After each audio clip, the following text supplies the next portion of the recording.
हाँ जी नाजरीन, एक अफसोसनाक खबर से आपको आगाह करते चले। कराची सदर का इलाका है जहां कोऑपरेटिव मार्केट में आग लग गई है।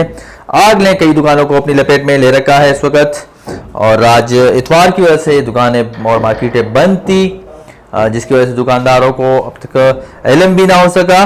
और फायर ब्रिगेड का अमला यहाँ पर पहुंच चुका है और 3 से 4 गाड़ियां इस वक्त आग बुझाने में मसरूफ हैं। रेस्क्यू की कार्रवाइयाँ जारी है इस वक्त, आप देख सकते हैं। रेस्क्यू का अमला यहाँ पर मौजूद है।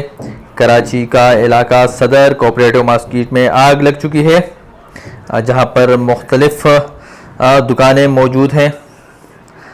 मुख्तलिफ वीडियोस में आप देख सकते हैं आग के शोले भड़क रहे हैं और आग ने कई दुकानों को अपनी लपेट में ले रखा है।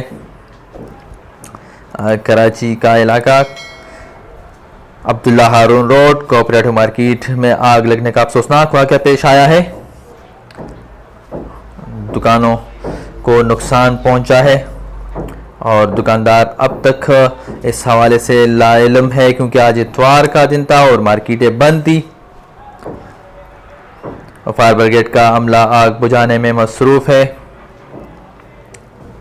और रेस्क्यू की कार्रवाइयाँ जारी है। यहाँ अमला पहुँच चुका है और देखते रहिए सी न्यूज़। हमारा चैनल सब्सक्राइब करना ना भूलें।